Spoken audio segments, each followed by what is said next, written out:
Demək, Fransa krallığına vaxt yaranmışdı, hansı müqavilə ilə?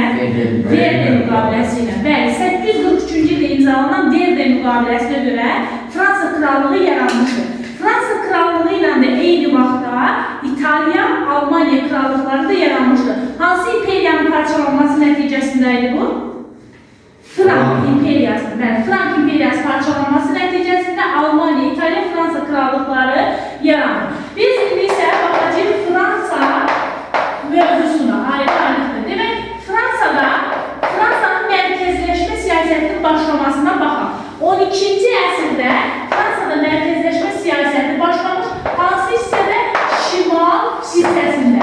Şimal hissədə Fransanın mərkəzləşmə siyasəti başlamışdır. Və bu dövrdə, demək, Fransada mərkəzləşmə siyasətinə feodallar mane olurdular. Kral isə şəhərliləri dəstəkləyirdi. Və burada onu da vurğulayım ki, şəhərlər, sənətkarlıq, ticarət bu şərait yaratmışdır Fransanın mərkəzləşməsinə. Burada feodal özbaşınalığına qarşı kral mübarizə aparırdı. Uşaqlar, dedik ki, 12-ci əsrdə Fransanın şimalında mərkəzləşmə siyasəti başlayır. Və daha sonra 13-cü əsrdən Fransanın cənub hissəsində də mərkəzləşmə siyasəti başlayacaq. Yəni, mərkəzləşmə prosesinə qoşulacaqdır. Burada Paris Şimali Fransanın ən inkişaf etmiş hissəsi idi və mərkəzləşmə siyasətində bunun böyük rolu olmuşdur. Daha sonra biz baxacağıq ki, Fransanın bəzi mülkləri İngiltərə kralının əlində idi və 13-cü əsrdə Fransanın cənubundakı Toulouse qraflığının İngilislərdən azad olunması ilə Fransanın cənub-qərbi azad olunmağa başlamışdır. Həmçinin burada 1066-cı ildə bilirik ki, Normandiya hersoqu Wilhelm İngiltərəyə yürüş edir və özünü İngiltərə kralı elan edir. Lakin Normandiya ərazisini də öz əlində saxlamışdır. Daha sonra İngiltərə və Fransa arasında baş verən müharibə nəticəsində Normandiya və Akvitaniya İngilislərdən azad olunmuşdur. Bundan sonra biz baxacağıq ki, bu mərkəzləşmə siyasəti gedən bir dövrdə həmin bu əraziləri kral tərəfindən təyin olunmuş məmurlar idarə edirdi. Kral öz hakimiyyətini gücləndirmək üçün bir sıra islahatlar keçirmişdi. Həmin islahatlara baxsaq görərik ki, kral müfəttişləri yaranmışdır. Yəni, vilayətlərlə mərkəzi hakimiyyətin əlaqələrini gücləndirmək üçün kral müfəttişləri yaradır. Həmçinin kralın vahid pulu yaradılmışdır. Digər pul vahidləri ilə bərabər kralın vahid pulundan da istifadə olunurdu və zamanla kralın vahid pulu digər pulları aradan çıxartmışdır. Bununla bərabər kral məhkəməsi də yaranmışdır. Yəni, ali məhkəməsi yaranmışdır. Kralın məhkəməsi ali məhkəmə adlanırdı. Bunlar orada kralın gücünü qüdrətləndirmək üçün keçirilən islahatlardır. Daha sonra biz baxacağıq Fransada 4-cü gözəl Filipin dövrünə. 4-cü gözəl Filip hakimiyyətdə olacaqdır 1285-1314-cü illərdə. Və 4-cü gözəl Filipin dövründə Fransa ərazisi daha da güclənmişdir. Və hətta 4-cü gözəl Filip Fransadan siyasi cəhətdən asılı olan Flandriya ilə müharibəyə başlayır. Flandriyanı tam şəkildə tuta bilmir, lakin bir sıra şəhərlərini ələ keçirmişdir. Və 4-cü gözəl Filipin Flandriya uğrunda müharibədə xəzinə boşalmışdı, yəni vergilər artırılmalıydı, bu boşalmış xəzinəni deyək ki, doldurmaq üçün və yeni vergilər təyin edir, həmçinin bununla yanaşı kilsə torpaqlarının da üzərinə 4-cü gözəl Filip vergi qoymuşdur. Lakin onun bu addımı, yəni 4-cü gözəl Filipin kilsə torpaqları üzərinə qoyduğu vergi Roma papası ilə münaqişəyə səbəb olmuşdur.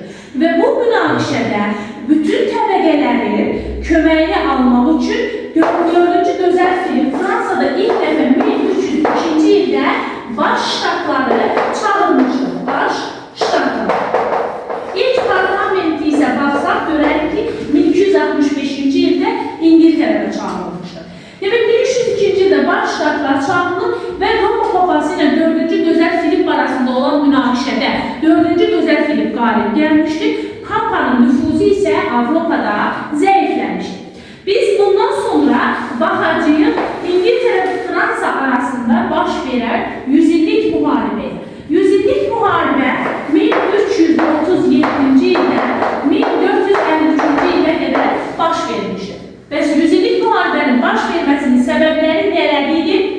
100 illik müharibənin baş verməsinin səbəbləri elə Flandriya uğrunda rəqabət, daha sonra 13-cü əsrin əvvəllərində İngilislərin Fransada mülklərinin olması və 1337-ci ildə həmin mülkü fransızların tutması idi. Bəs 100 illik müharibənin başlamasına bəhanə nə olmuşdu? Bəhanə isə İngiliz kralının Fransa taxt tacına olan iddiası 100 illik müharibənin başlamasına səbəb olmuşdu. 100 illik müharibə dövründə baş verən döyüşlərə baxsaq, 1346-cı ildə baş vermişdir Crecy döyüşü. Crecy döyüşündə İngilislər oxçulardan istifadə edərək qalib gəlmişlər, fransızlar məğlub olmuşdur. Daha sonra 10 il sonra 1356-cı ildə baş vermişdir Poitiers döyüşü.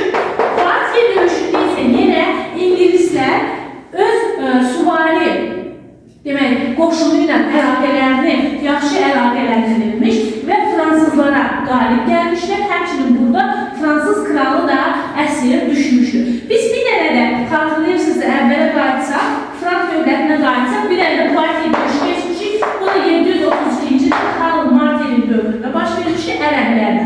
Burada da Franklar qalib gəlmişdi. Növbəti biz baxacaq burada nəyə? 1360-cı ildə fransızlarla, yəni Fransa'nın yeni kralı ilə İngilislər arasında müqavilə imzalandı. Bu müqavilənin imzalanmasının səbəbi nə idi? Səbəbi fransızların vaxt qazanması və ordunu yenidən təşkil etməsi idi. Burada bir şeyə xüsusi diqqət yetirib, fransız və İngilis ordularına baxsaq görərik ki, Fransa ordusu çoxudur, İngiltərə ordusu isə sadəcə Fransa ordusundan az idi, amma yaxşı təşkil olunmuşdu. Oxçuları ilə süvariləri bir-biri ilə yaxşı əlaqələndirilirdi. Fransada isə belə bir şey yoxdur. Yəni süvarilər oxçulara fikir vermirdilər, onlarla o döyüş əsnasında əlaqələnmək istəmirdilər.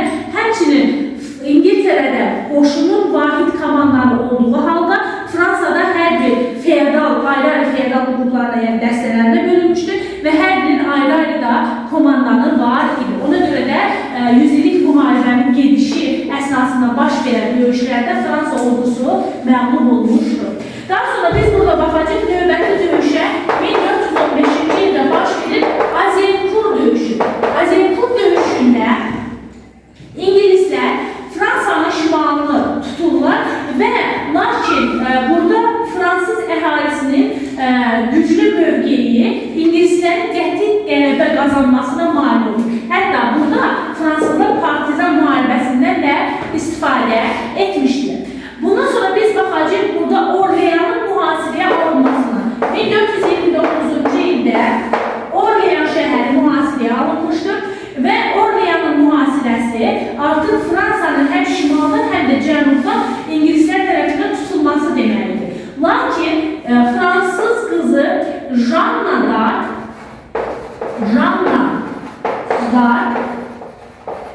burada Fransızların ilk böyük qələbə qazanmasına səbəb olmuşdur və Orleanı mühasirədən azad etmişdir.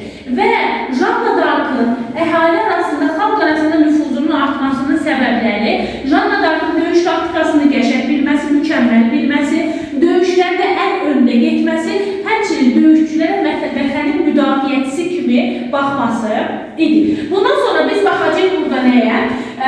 İngilislər Jeanne d'Arc'ı əsir alırlar. Jeanne d'Arc'ın nüfuzunun artması Fransa kralının və feodalların xoşuna gəlmədiyi üçün onu İngilislərdən azad etmək üçün heç bir tədbir görməmişlər. Və 1430-cu ildə Jeanne d'Arc cadugərlikdə ittiham olunaraq edam olunmuşdur. Daha sonra 100 illik müharibə yekun nəticə olaraq Fransızların qələbəsi ilə başa çatmışdır. Nə vaxt 1453-cü ildə müqavilə imzalanır və Fransızların qələbə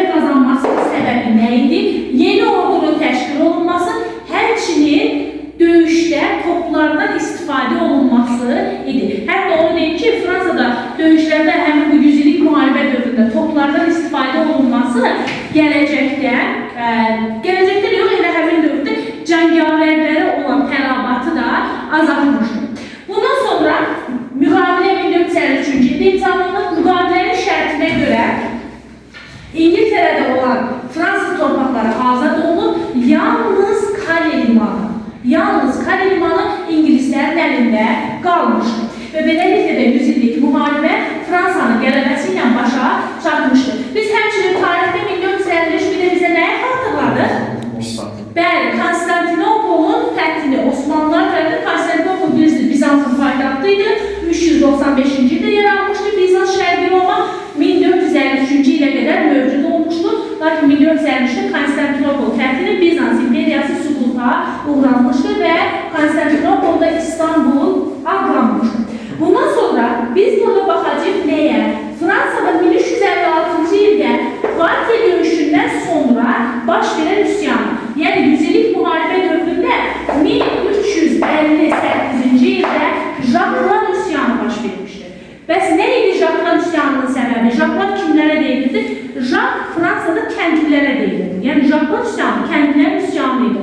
Vergilərin ağırlığı, 100 illik müharibə dövründə əhalinin vəziyyətinin ağırlaşması üsyana gətirib çıxartmışdı.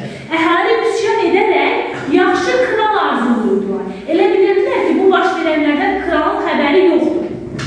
Və bu Jaklar üsyanı yatırılır və üsyanın yatırılmasında kral hilədən istifadə edir. Həmin bu üsyançıların başçısını bir danışıqlara çağırır və o zaman onu tutulur və beləliklə üsyan yatırılır. Üsyan yatırılsa da uzun müddət feodallar vergiləri artırmağa cəsarət etməmişdir. Bir də Jaklar üsyanında şəhərlilər də üsyançılara qoşulmuşdur.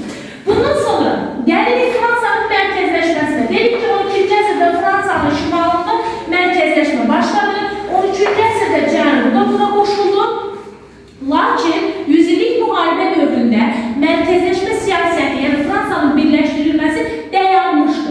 100 illik müharibə başa çatandan sonra yenidən davam edir. Və burada 100 illik müharibə dövründə Fransa xalqının birliyi də ortaya çıxmışdı və bu birlikdən, vətənpərvərlikdən kral istifadə edərək Fransanın birləşdirilməsini başa çatdırmağa çalışırdı. Bu dövrdə də hakimiyyətdə kimdir? 11-ci Lidovikdir. Və 11-ci Lidovikin dövründə Fransanın birləşdirilməsi başa çatır. Fransanın birləşdirilməsi demək 15-ci əsrin sonlarında başa çatacaq. 1461-dən 1483-cü ilə qədər 11-ci Lidovikin hakimiyyəti dövrüydü. Və 11-ci Lidovik rəqiblərinə qarşı hilədən istifadə edir. Onları bir-birinə qarşı döyüşdürür. Daha sonra isə öz istəyinə çatmışdır. Hətta onun dövründə illik vergi də qoyulmuşdur. İllik vergi də nə üçün idi? Xəzinənin mütəmadi olaraq gəlirinin gəlməsi də burada müstəsna rol oynamışdır. Bundan sonra 16-cı əsrdə Fransada mütləqiyyət başlamışdır. Və 1530-cu ildə isə Fransada deyək ki, Latın dilini fransız dili əvəz etmişdir. Bir də biz keçəcək Avropada reformasiyadır. Avropada reformasiyada demək Fransada artıq dağınıq siyasi proseslərin gərginləşməsinə səbəb olmuşdu və burada 1594-cü ildə Bourbonlar sülaləsi hakimiyyətə gəlmişdir.